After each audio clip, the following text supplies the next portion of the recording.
Okay, so I am live in Zoom, hopefully on Facebook and YouTube. If I have to cut one, I'm cutting Facebook. So fingers crossed that my internet holds out. But if I start freezing, I will stop the broadcasting to Facebook. That's kind of why I went early a little bit, just to see how the connection's going. So if you are watching me on Facebook or YouTube, put something in the comments so that I know you're there. I don't want to use up any of my precious internet juice to check on YouTube to see if it will work. So if you could just let me know that you can see me on those other platforms. I normally go live on Zoom every Tuesday at this time for members of my rug cooking journey community. And Q&A is something that I do basically to give me a break from setting up new lessons so I can work on other lessons. And my members have run out of questions. Yeah, you guys have run out of questions. So I go to Facebook because there's always people on Facebook and YouTube who aren't as experienced with rug cooking. So they have more questions in general. So right now, Susan's on Facebook. I don't see her comment. Maybe she just did space and enter. I don't know. But fingers crossed it's working on YouTube.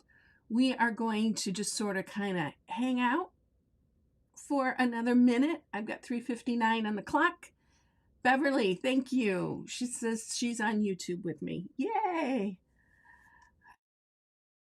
It was. Yeah, it's a different Beverly. But Beverly's here with me in Zoom too. So perfect. Today's question and answer days. And I already checked my place inside the dashboards where you can enter a question. And there are no new questions since last month. So I'm really going to be relying on you guys. I have, what was that one little, I have one little trinket, one little kind of stupid little tip that I can share with you. Let's make it two.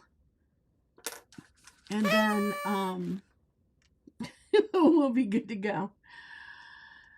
Okay, I've got straight up 4 o'clock. Let me show you the couple of tips that I have for you today. The first one is this.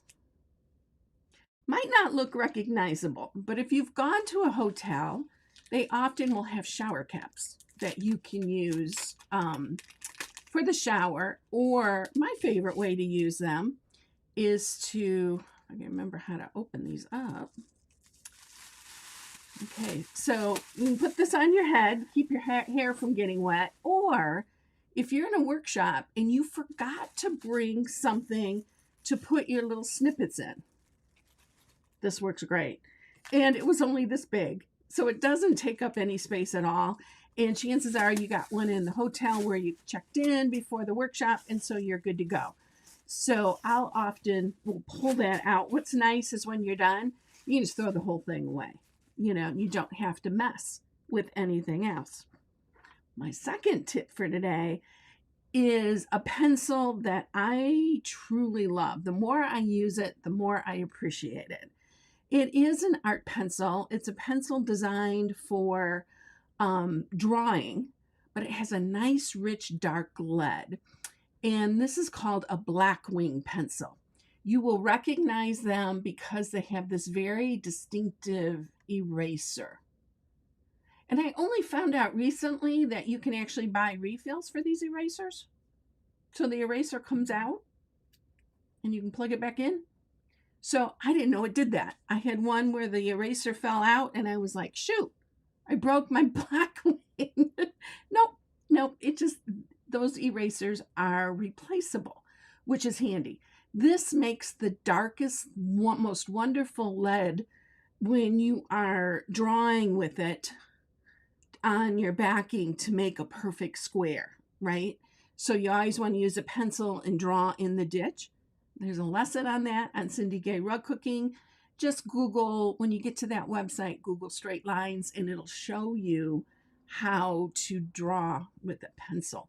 This one I bought, and I bought a bunch of them, mainly because they have a little, like a road kind of single illustration on it, a little drawing. And it reminded me of my logo for my rug cooking journey. So I still haven't gotten to it, but I will be sending these out starting with my older members first. Anybody who's in the VIP program, you got a Blackwing pencil coming your way. Okay, so let's go. I've got a question from Beverly Tiemann, if I'm saying that right. And she is asking, let me make this a little bit bigger. How do you tell the difference between linens? Holy moly. Okay, we're going there. Let me get this fixed so it shows up on the screen, right? The problem with linen, my biggest complaint about linen is that none of them are the same. There is no standard. There is nothing. She says, I purchased some linen and don't know if it is for primitive or fine hooking. I'm very new to hooking and I don't know much about anything. Okay. Primitive linen is going to have bigger holes. It's going to have fewer threads per inch. That said, if you have nothing else to compare it to, you're not going to know which is which. One surefire way is that if you try to hook a number 3 in primitive linen, you'll have trouble keeping your loops on the top side. They will constantly fall through the holes. The holes are not small enough. They're not tight enough to hold the small cuts, right? I think this was at Sauner Village, and I was in Rosalind Logston's class. This was many, many years ago. And someone we were talking just in general in the class about linens. And someone said, what linen do you prefer? And she said, nobody sells it anymore. But I bought 300 yards the last time I bought it to make sure that I had enough, because what she had noticed was that the linen suppliers were constantly changing. Just because you get this linen today from this supplier doesn't mean you're going to get the same linen tomorrow, mainly because their wholesaler might be changing the linens. It's frustrating, it's difficult, and it's one thing I never liked about linen. I prefer rugwort. Now, linen is more expensive, and so people assume that linen is the best backing because it's more expensive. It's not necessarily true. It is more expensive because it's more difficult to manufacture, right?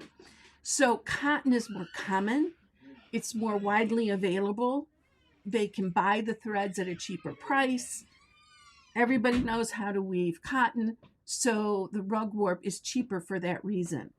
I personally buy for my shop here, I buy 75-inch wide rugwort. Okay, so that's wider than the average linen. Most linens and most rugwort, quite frankly, is only 58 inches wide. Why the extra width? Because I can cut it in half and still get 2 decent sized rugs. If you hook the same size rug on half of 58, you're not going to have enough backing to make it work. So rugwort, let me see, where can I find a piece of rugwort quickly?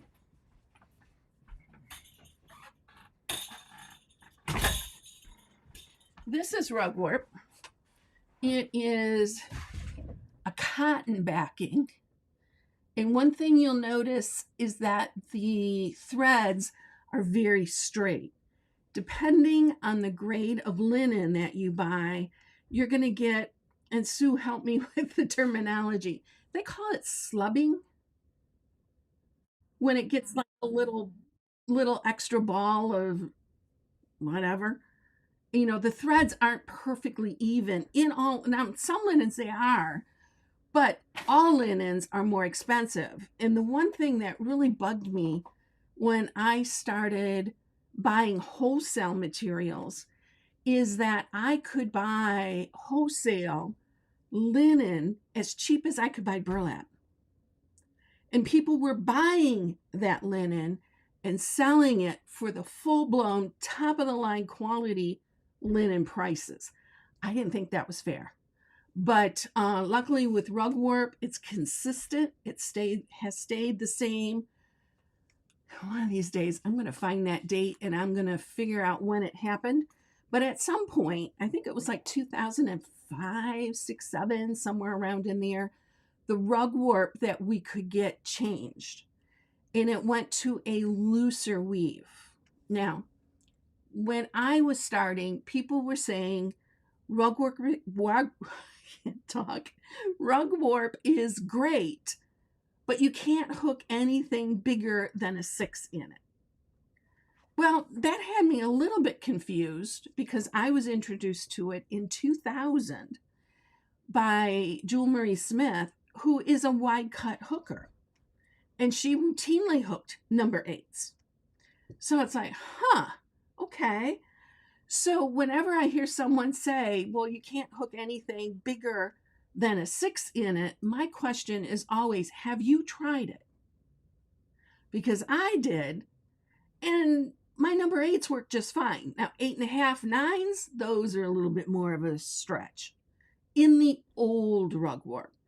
The new rugwarp, which basically I'm guessing that the date was around 2005 to 2007, that's even looser than what the original was. My room size rug is hooked on the old rugwarp. So get what works for you. Don't get linen just because you think it's the best, because it's not necessarily. Cotton and linen will rot at about the same rate. Both of them will rot before our wool will. Okay, so I'll say that again. Cotton and linen will rot at about the same rate, and both will rot before our wool will. Okay, which is one reason why you never want to get your rug wet. I know some people said, yeah, I threw it in the washer. If that's your last ditch, if you have the option of throwing the rug away or putting it in the washer, put it in the washer. Who knows what you'll get. But the biggest danger of our rugs is when the backing gets wet and there's a sort of a mold that wool will develop, and it will literally eat, it'll feed on your wool, and it cuts holes in it. It looks like Swiss cheese. So, and how do I know that? Because I did that. I soaked some wool for dyeing, had to interrupt the dye process, didn't want to take it out of the soaking liquid. So I stored it. When I pulled the wool out, it was full of holes. Stunk to high heaven, that's how you'll find it. But it was full of holes.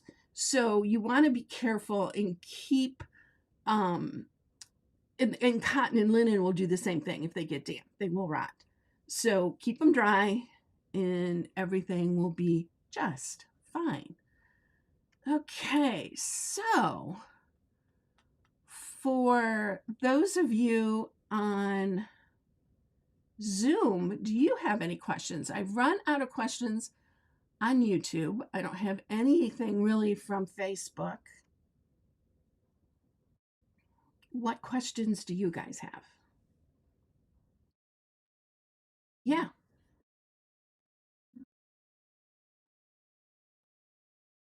nope, like that at all.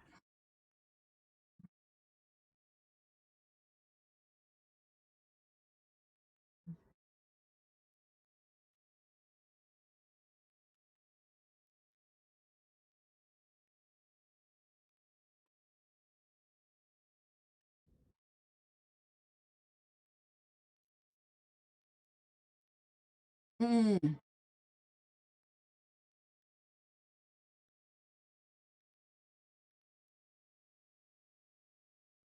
Okay. First question on that, primitive or realistic? Or somewhere in between? Okay. Our styles are pretty much the same. And yeah, I'm somewhere in between too. Um, let me get rid of this comment. Um, for realistic, it's not going to work. And your instincts are right because you're going to have that line going around the motif and it doesn't make sense. So, like if you're hooking a sky behind a tree and you've got all these delicate little branches and things, which I happen to have one of those right here. Okay. So, what you see in there, the good news is the smaller the cut size, the less important this problem becomes, right? But there's no outline around things. The rows of the sky hooking just flow through the tree. The same thing would be on the ground because if you put an outline around it, particularly with a bigger cut, and then you put horizontals into it, you're going to see it. And it really shows. It really shows. So you really want to avoid that because it can be very distracting, I guess is the word I'm looking for. It can be very distracting. And all of a sudden, your eye is following that outline instead of just looking at the ground and the ground melts away and there's your motif. Whether it's a boy pushing a lawnmower or it's a tree trunk or it's a house, you want to avoid those lines going around it. So, my stance on backgrounds. On backgrounds, I always recommend that you go down in cut size. And I know that makes some people go, "What? I've always been going up in cut size because that's what my teacher said." Yeah, your teacher said that because she wanted to make you happy. Do you have to follow my advice? No. Will you get a better result? Yes. If you go smaller on your background, and this is for any kind of hooking, whether it's a primitive floral, whether it's whatever. I can sit in a classroom taking a class, and I'll hear the teacher say that over there. I literally have to get up and walk to the restroom and get myself out of the room, right? Because I know, particularly if there are people from my online courses in there, they're turning around and looking at me, and it's like, okay, I cannot be here because this is not my class to teach. I am here as a student. I don't believe it's kind of like politics a little bit, right? I don't like to go up in cut size. It doesn't save you any real time because the bigger the cut size, the more careful you have to be with your loop, the more difficult the technique is. The smaller the cut size, you do a number 3 sky, you can twist it, you can do whatever, you can go in any direction, and it's all going to look like a wonderful matte sky. And my sky outside is very cloudy. I don't have one of those beautiful blue days today. But if you look at a sky where it is a beautiful blue day outside, you don't see motion in the sky, which is something that I hear a lot of people say. You can have quiet spots in your rug, and that's just fine. Before rug cooking, my art medium was watercolor painting. I had been brought up in the art world, took classes at the Toledo Museum of Art every Saturday as a student, took adult ed classes there on a regular basis, was a member of the Toledo Artist Club. And my medium was watercolor painting. And one of the more difficult techniques.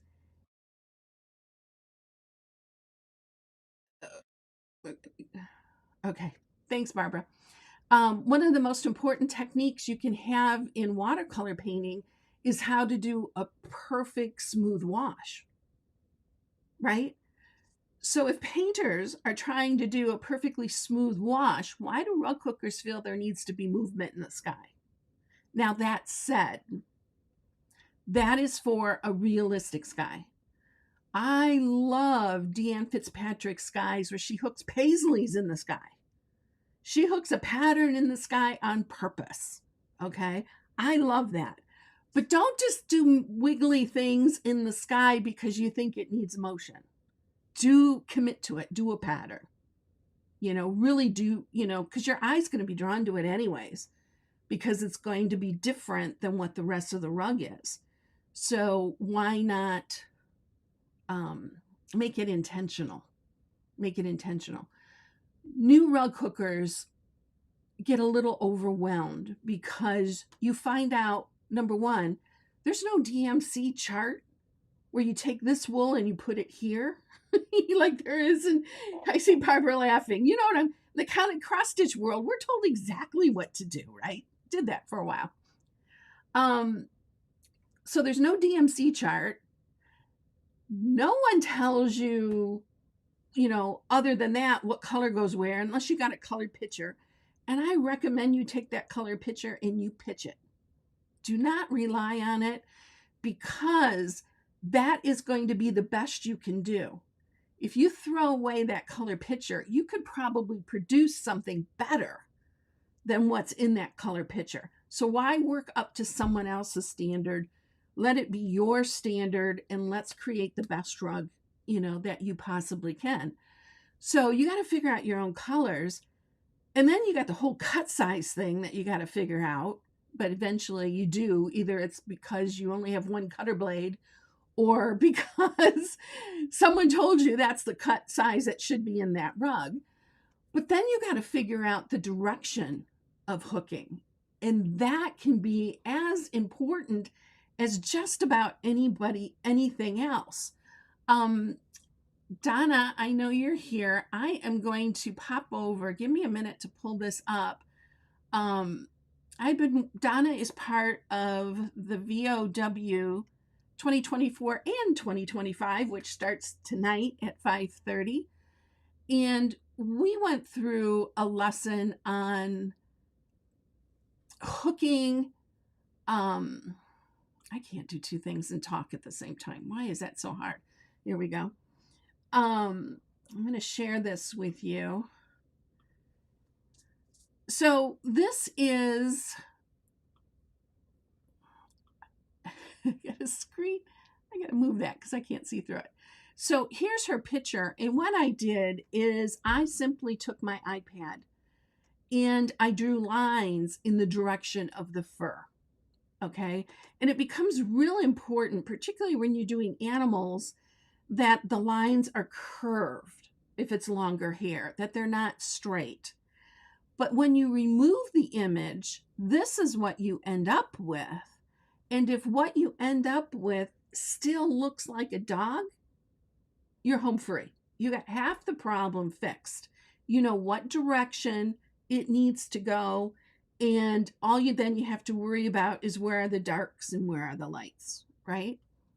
So that makes it a little bit, it's important sometimes to take a minute and think to yourself, what direction am I hooking this in? And if you don't know, play with some paper. Do a printout, take a photograph of your pattern, print it out, make some copies, and start drawing on it if you don't have an iPad.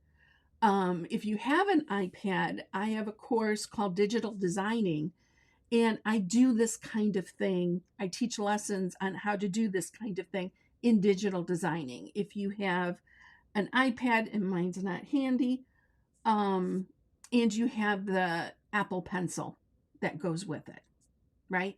Because it's so much better. I mean, I did designing on my iPad back when you would use, let me see, does this one have one? Yeah, it does. When I would use a pen like this, because the end of it is that like spongy stylus thing, that's what I would draw with. I mean, and if that's all you've got, this is good. But the Apple Pencil is worth the extra price tag to get something with a nice fine point. You won't be as frustrated with it, because this will put lines where you don't want them. Okay. So that was the process that I use for that. And Linda, you are welcome. Okay, let me get my comments back because I think there was a comment, another comment from YouTube. We'll go over there. Oh, I put it up here. Okay.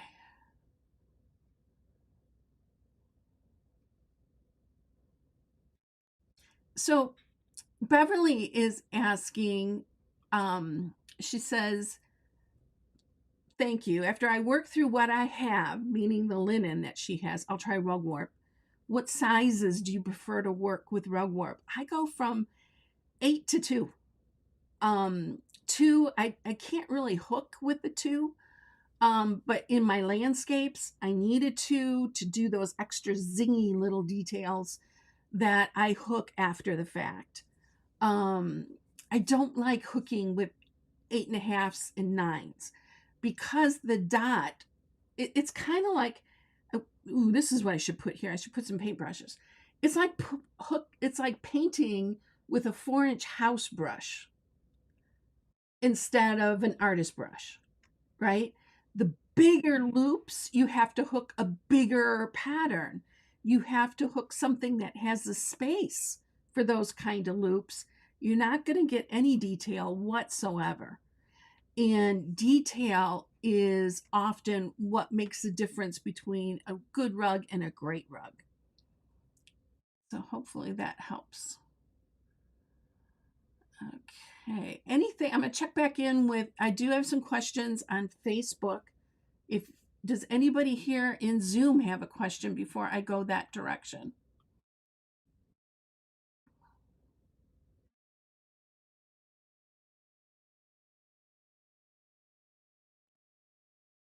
Yeah. Yeah. Yeah.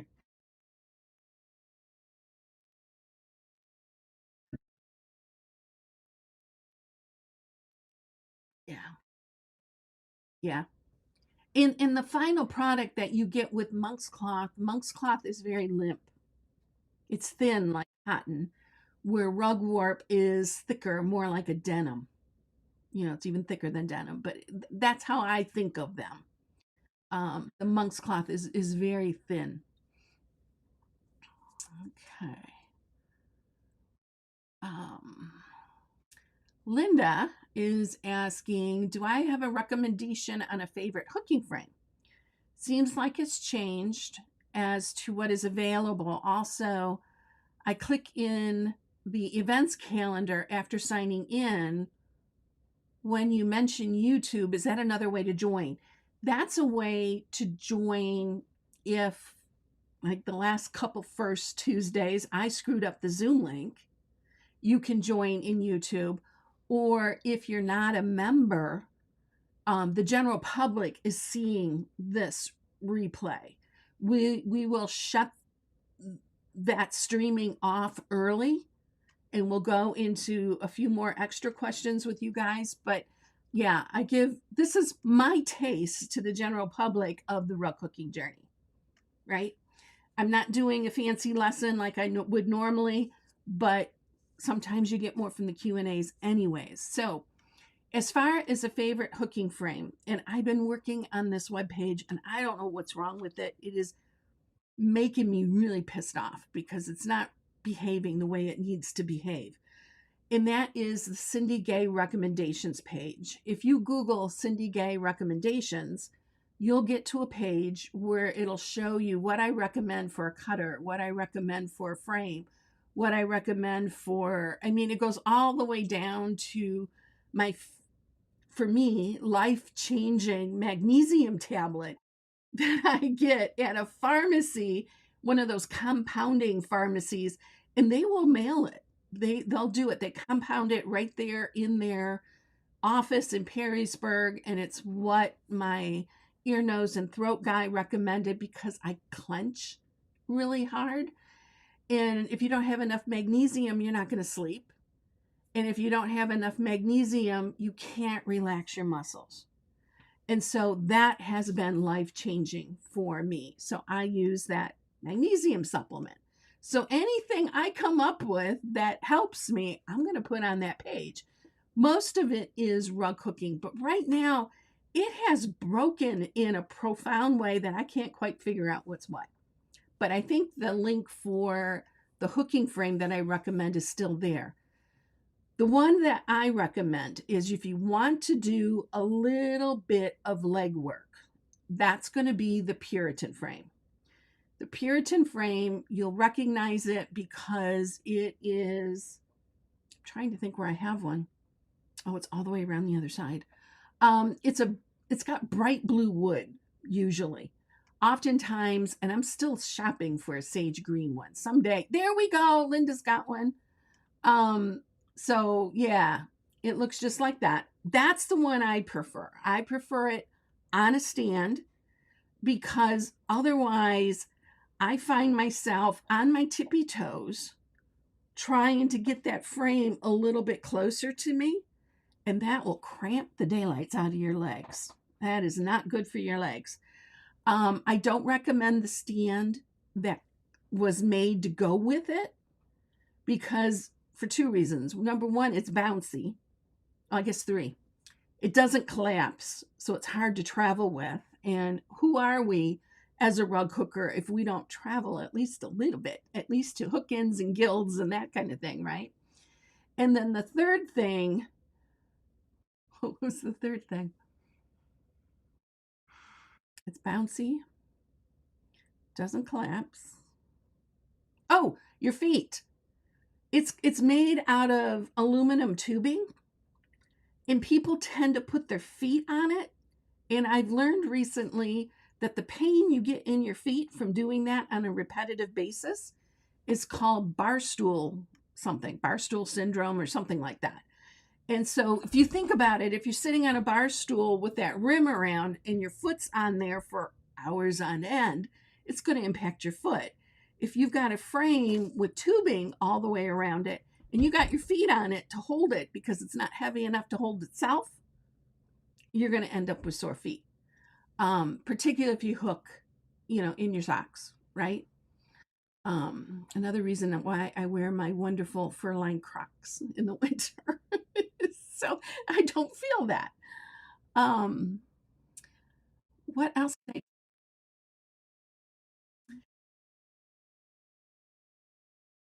Yeah, yeah, I have a stand that I sell. Unfortunately, I'm still sold out. I was going to look the other day. I found some pieces and parts, and I thought, oh, there might be enough there to put together one. But what's nice about it is it collapses down, and if you can find a bag big enough for your Puritan, the stand fits in that void, in that hole in the middle. So it's perfect from that point of view. My husband designed it. It's one I use for travel still to this day, 26 years later. So, yeah, it'll be a good one. But I'm out of stock on it. And my favorite carpenter, my son, lives in New York City, and the last couple times he's been able to come home, he hasn't been able to stay for long enough to do everything he wants to do. When he comes home, he wants to get in touch with his, buddy friends from high school who are now all married with kids. And so it takes some time to make the rounds and visit everybody. And so he doesn't always have time for mom's projects. Or I'm having him do things like building my island for my kitchen. So that's what he did the last time he came home. So, but it's working its way up. Hopefully soon we'll be able to do that.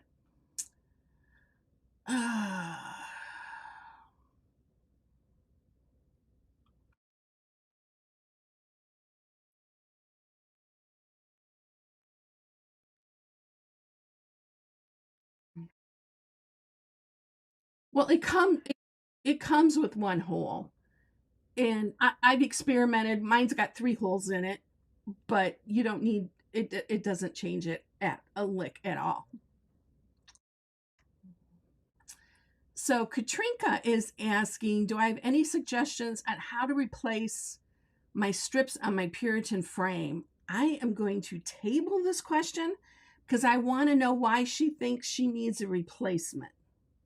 Okay. Tip: you probably don't need a replacement. But Katrinka, please follow up with a comment on that. I know you're watching on YouTube, but follow up with that and let me know um, why you want to replace it. And oh my gosh, my aunt is here. Yay! Hi, Pauline. That's so much fun. Sally says she's on Facebook. And Linda is saying, that's you, Linda.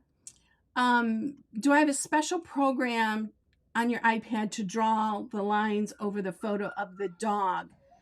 I used to recommend an app called Graphic, but it's still working.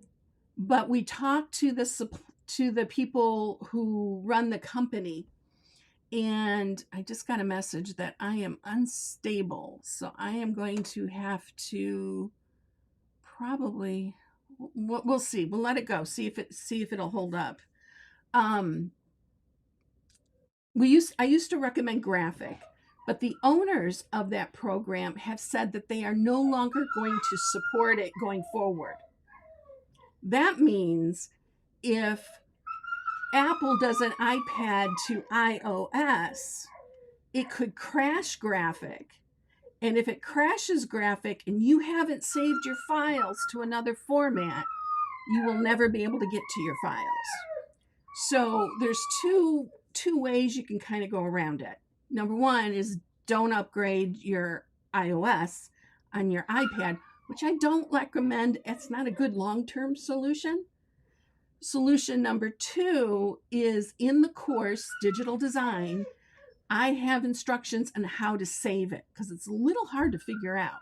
But you can save it as an SVG file, and then you can open it with a lot of different things. The program I'm now recommending is called Affinity Designer. I use Affinity Photo for adjusting all my photos for when I'm designing or posting on the website, or if you're sending somebody an email. A lot of times if you take the photo straight from your camera to an email and you don't downsize it, it won't send it because the file's too big. So if you have to reduce the size, Affinity Photo is great for that. If you have to crop things out, because there's something over here you don't want in the photo, Affinity Photo. And Affinity Designer is sort of the sister program. That's what I use on the iPad for doing all my pattern designing when I am working with a student, like I did, with Donna. I'm not sure if that showed up. Let me go here. There it goes. Like I did here with Donna, I drew on top of the photo, then just turned the photo off, and I was left with just the lines. That is Affinity Photo. That is Affinity Photo. Let me get back to my camera. Come on. Oh, don't you dare do this. Every now and then it gets a little ornery with me, and I have had tech issues. I don't know if Mercury is in retrograde. Don't they always say that when Mercury's in retrograde, your tech's going to mess up? I haven't looked to see, but I have had my handful of problems with tech the last couple of weeks. Okay, sweet. I answered that. So Denise is asking, did I say that I hook mostly in a number 6? No, my favorite cut size is a 7. And is there much difference between a 6 and a 7? I mean, no. But I do like a 7.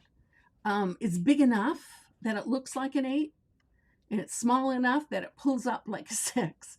I start beginners on a 6. So that's kind of where my thinking is on that. 6s are very easy to pull up. If you've got finger arthritis, wrist issues, elbow or shoulder problems, stay on the 6 and lower program. You'll be able to hook many more years than if you're trying to pull up big old number 8s. Here's a tip from Cherie. I think she shared this before in the membership. She says, I put mine, she means her rug hooking frame, on a heavy duty tripod and it works well. So it's just a matter of what you have and what you're doing with them. Okay, it's Katrinka got back to me on why she's replacing the teeth in her frame. She says because they're gross and bent. Okay, so two things. Needle nose pliers will go in there and fix the ones that are sticking out. My husband has caterpillars for eyebrows, right? You know how some guys who have that? And he always forgets to tell the gal who cuts his hair to fix his eyebrows. So I'm in there, trim his eyebrows. If you get a wild hair like that on your frame, you can bend it over so it doesn't poke you. But when she says they're gross, I'm assuming there's tons of threads in there. I, on principle, do not clean my threads. I do not like them clean. I like them a little bit fuzzy. But the easiest way to clean them is with a pet brush, specifically a cat brush. So you can go to Walmart, go back to the pet store, pet area, and find the cheapest little pet brush that they have. It'll look just like your grippers, except it's on a handle. And then you want to comb it from the inside out. And that'll take care of that. And no more gross and bent. The reason I say be careful about replacing the grippers, I haven't found a gripper yet that I like as well as I like the original. I mean, it's to the point where I have bought damaged Puritan frames just to pull the gripper strips out and to keep them. If I have to pay $60, $70 for a damaged Puritan frame, it's worth it to me for the grippers. The old ones are thinner. They slide into the grooves better.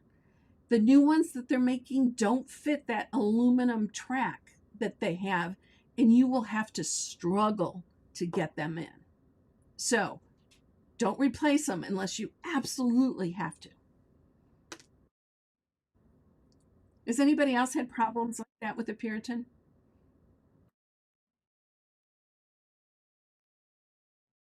Yeah.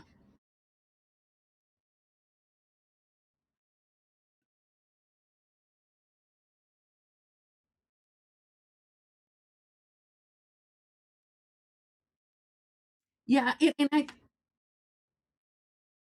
I think it goes back to the newer stuff. The newer grippers they're making are more grippy, but that's not necessarily a good thing. Okay. They bite.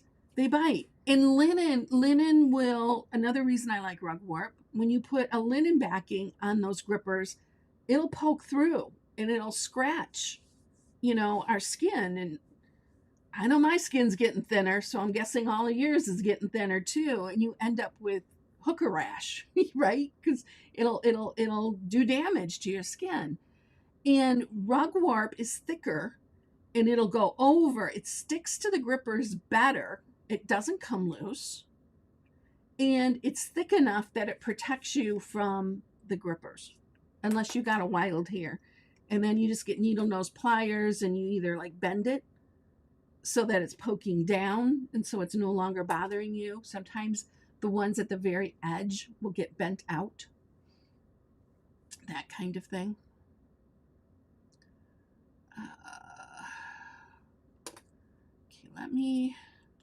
I think what I'm going to do, I've gotten another error message that my internet is unstable. My biggest drawback, I can't do everything I want to do with my online broadcasting like this because my internet is rural internet. And I got the best that I can find in my area. But I'm going to have to say goodbye to YouTube and Facebook. I'm going to carry on with my members in Zoom. But I think if I don't end it gracefully, it's going to end it for me. So let me finish that out.